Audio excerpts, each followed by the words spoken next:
Essa é a última palestra, Isaac. É a última. É uma maratona, foi uma maratona, gente. Nós estamos, Isaac está desde ontem colaborando com a escola. Ontem no turno matutino, depois no vespertino. E aí agora a última palestra agora que é essa com vocês. Então aproveitem todas as informações que forem repassadas.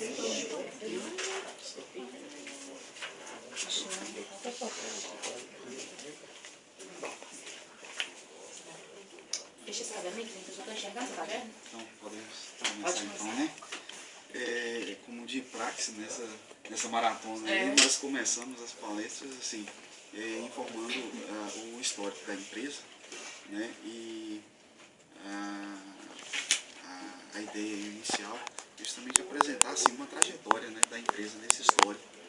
Né? Por quê? Porque envolve um processo de adequação ao mercado de maneira gradativa, ou seja, ao longo dos anos a empresa foi se estabilizando no mercado local, né? E essa trajetória ela dá-se há cerca de 20 anos, já são exatos 20 anos, né, com essa proposta de comercialização desse ramo de atividade que nós trabalhamos, que é a proposta de materiais de construção.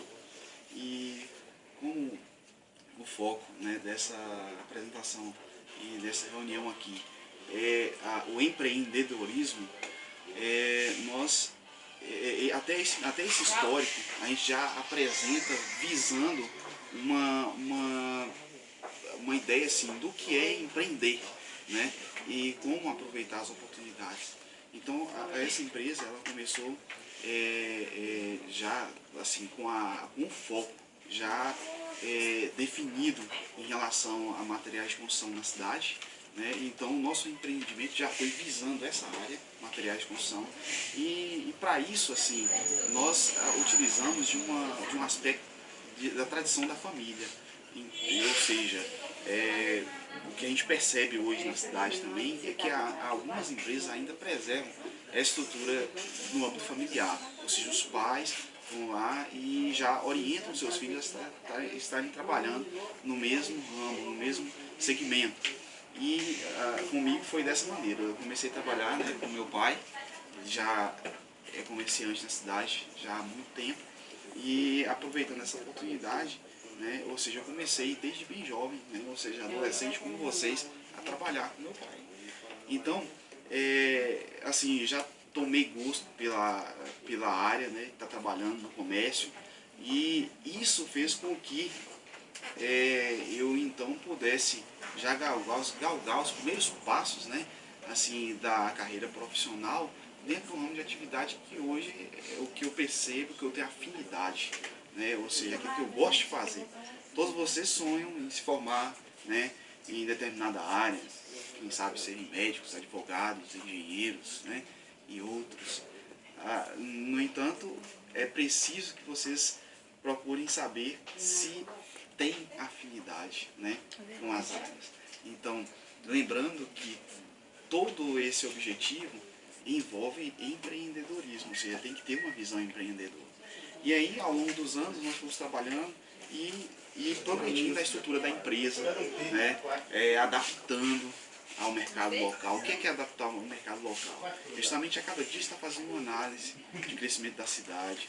A cidade foi crescendo, então a gente teve que crescer junto, né? Ter novas propostas, né? Adequar o nosso mix de produto. O que é o mix de produto? O mix de produto é aquela linha de mercadorias, né, que vão atender a demanda, a necessidade, né? Então, os imóveis na cidade evoluíram, ou seja, valorizaram. As construções, elas seguem hoje projetos, né, bem definidos, já tem construtoras atuando na cidade. Então a gente tem que se adequar a tudo isso, qualidade de material, né, uma série de produtos que se qualificam para isso. Então nós não vendemos hoje aqui apenas um produto. Você vem comprar um produto, uma mercadoria, a gente não vende apenas o produto, a gente vende a imagem da empresa, o nosso posicionamento. Tá? A gente vende um valor agregado a esse produto. além de preço e produto e marca, a gente vende um valor agregado, que é a nossa imagem, que é a empresa. Um mix de produtos que Isaac acabou de falar é um assunto nosso ao longo desse segundo bimestre, então prestem bastante atenção em alguns termos que ele está falando que nós vamos estudar em breve. Mix de produtos mesmo é um conteúdo do segundo bimestre, viu gente? Fiquem atentos. Ok. Considerando a trajetória da empresa e já assim abordando alguns assuntos já no quesito empreendedorismo, por exemplo, a estrutura da empresa, como o gestor, né, que o gestor ele tem que ser um empreendedor, ele tem que ser visionário, tem que ter uma visão de metas, ou seja, acima do normal. Ou seja, empreender, como eu disse, é uma busca de oportunidades, né? Valorizar aquilo que se faz e sonhar e com metas que você busque alcançá-las de maneira determinada. Eu vou citar uma sigla, eu acho que eu não citei nas outras palestras, que é PODC. Alguém já ouviu falar essa sigla? É um conteúdo também de segundo bimestre, viu, gente? PODC, que é Planejamento, Organização, Direção e Controle. Para você ver, planejamento, organização, pode anotar direção, o PODC aí, é conteúdo do segundo bimestre. Planejamento, direção, organização e controle. Então a empresa hoje, ela tem que viver por esses princípios. Ela tem que reger nesses princípios. Planejamento, organização, direção e controle. Tudo que você vai fazer, você tem que planejar. Se você quer montar um negócio, você tem que planejar. E tem que ser de maneira organizada. Se você entra num carro e vai viajar, se você é o condutor, tudo bem, você está na direção. Se você não é o condutor, alguém está na direção. Na verdade, a direção é o volante mesmo, viu? Que vocês estão analisando aí. A direção é o volante. E o controle é porque esse controle envolve o acompanhamento. Controle é você está fazendo uma análise do negócio de maneira se ele se torna viável. Isso é controle. O negócio, para ser viável, tem que crescer, ele tem que dar resultados, né? Então tem que ter uma meta de crescimento. Então dá-se através desse quarto princípio aí, que é o controle. Então guardem bem isso, PODC, planejamento, organização, direção e controle. São metas, são princípios que o gestor tem que estar atento. Isaac, assim como nas outras palestras, Isaac nos mostrou um pouco como é feito o controle de estoque da empresa. Não só o controle de estoque, mas outros tópicos importantes da direção da empresa, que ele utiliza um aplicativo, né, que ele vai falar um pouquinho para vocês. Isso, perfeitamente. Hoje existem no mercado alguns softwares de gerenciamento. São aplicativos, né, que já trazem até o nome, aplicativos comerciais. E essa ferramenta auxilia o controle e a gestão dos negócios. Antigamente, tudo se fazia de maneira bem convencional, assim, vamos dizer, né? Eu até citei esse termo, era no olhômetro. Ou seja, se você tinha um negócio, o olho do dono é que vai fazer a coisa acontecer, né? Como diz, né? Ou seja, vai estar olhando tudo, você vai controlar o estoque, tinha que olhar, conferir. Mas hoje existem programas, aplicativos que facilitam esse controle. Ou seja, todos os itens são cadastrados, eles têm os códigos de barras, né? Eu até citei ontem aqui o exemplo, por exemplo, você tem esse mostruário aqui, por exemplo, esse mostruário de fechaduras aqui. Até esse modelo que está exposto aqui, ele vem com uma caixa informando a descrição do produto, código do produto e o código de barras. Então, no aplicativo, ele é cadastrado com esse código de barras. Então, pode-se fazer o controle através de leitura óptica, né, que faz a leitura do código de barras, ou de maneira manual também. Você pode entrar com esse código e você vai ter informações do produto no aplicativo. Então, esse controle de estoque é porque a gente tem integrado o sistema de emissão de notas fiscais eletrônicas. Então, a nota fiscal eletrônica, ela é emitida a partir desse aplicativo. Então nós temos um aplicativo que gera a nota fiscal eletrônica e a saída já é automática, informada à Receita Federal. Gera uma chave de acesso um arquivo XML e o imposto então já é automaticamente aferido, ou seja, é calculado. Então, assim, para se estar em dia hoje na questão do âmbito burocrático, fiscal, é necessário se enquadrar algumas normas. E hoje uma das normas principais é ser emissor de nota fiscal eletrônica. Como Isaac está questionando, gente, as empresas hoje, para estarem nesse padrão correto, com esse pagamento de impostos, é bem complicado. Nós não temos, não é uma coisa tão constante não, viu?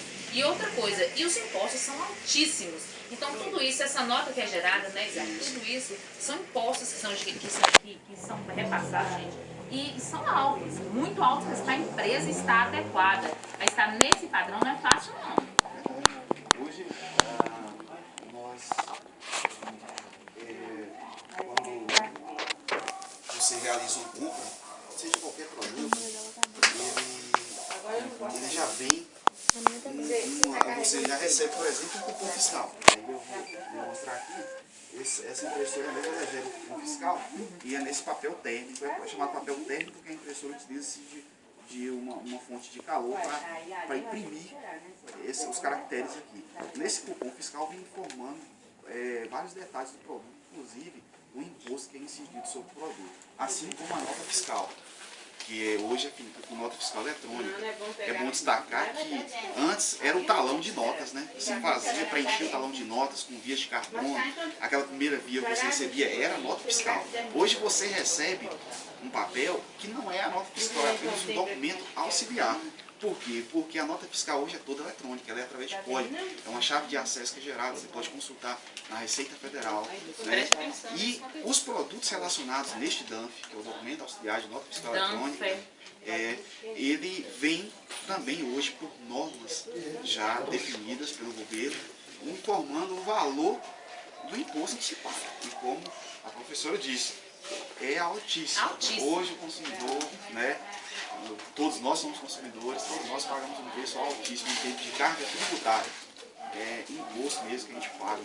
Então, se você compra qualquer produto que seja, né, você está pagando uma alta carga tributária. Às vezes chega a 50%, tá? Ou seja, metade. Se você está aí com o seu celular, com o seu smartphone aí, e você está pagando aí taxas tributárias de importação, né, daqueles que não são nacionais, são importados, então você paga tudo, ou seja, a comercialização dele, o transporte, tudo você paga uma carga tributária elevada no nosso país. Com certeza. Alguém tem alguma pergunta referente, gente? Os meninos tinham preparado as minhas. Quer fazer? Pode perguntar, ela. Pode perguntar? Tipo assim, como empreendedor, queria que você dissesse como fechar o caixa corretamente, qual a melhor forma? O fechamento de caixa. Ela tem dúvidas, ela já tinha trabalhado em uma loja, mas ela não sabia como é que era feito o fechamento de caixa. Assim,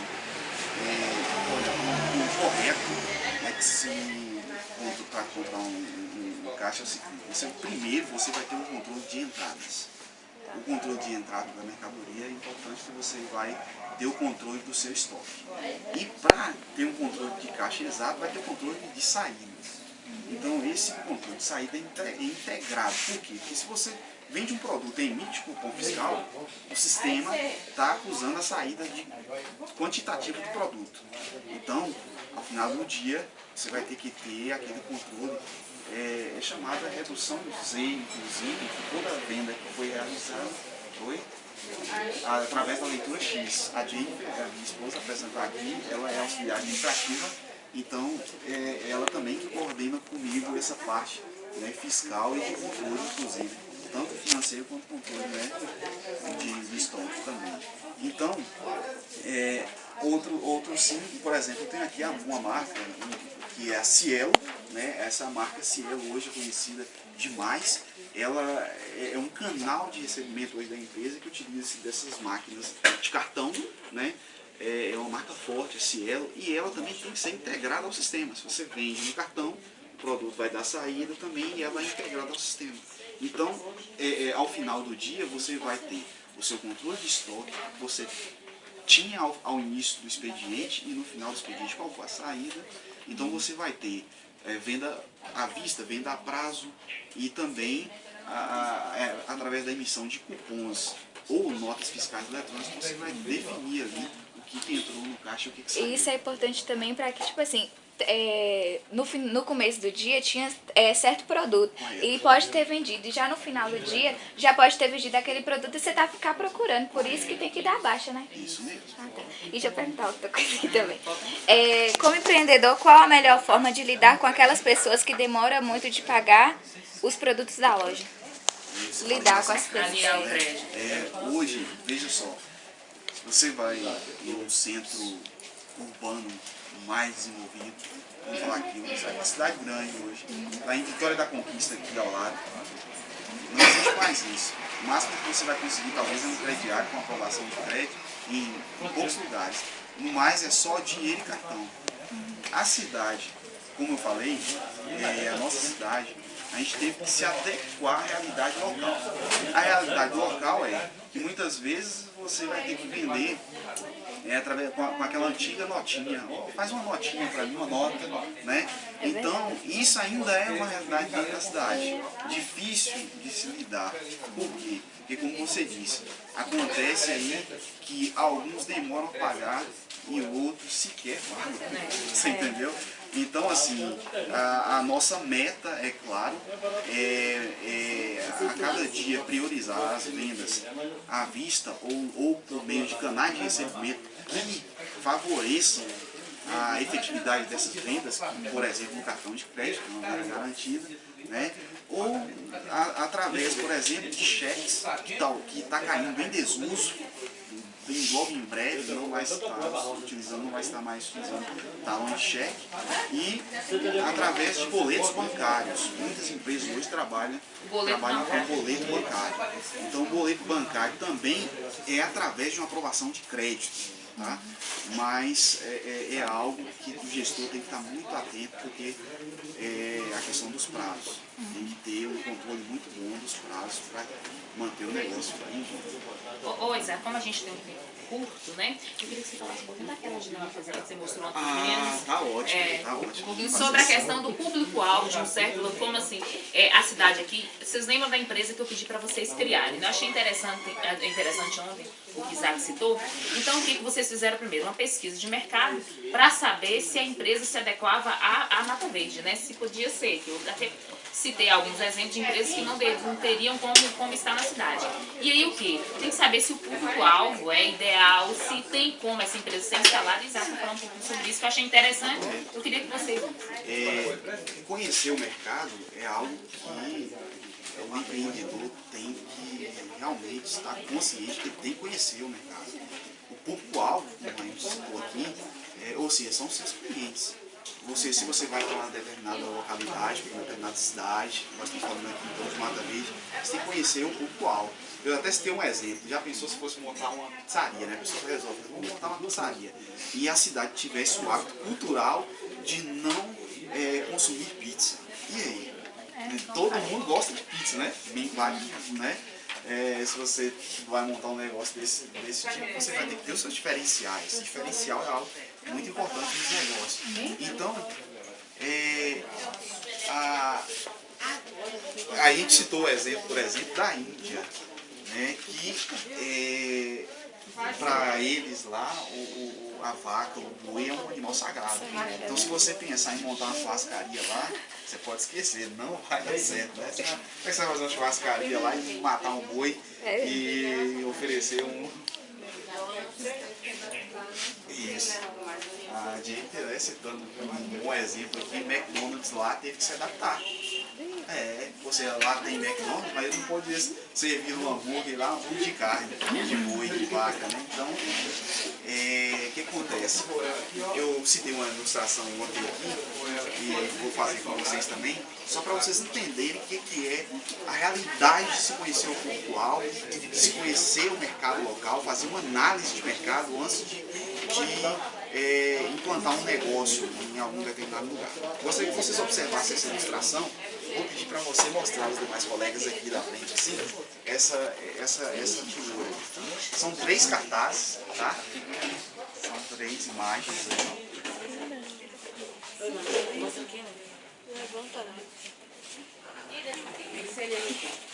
Vira?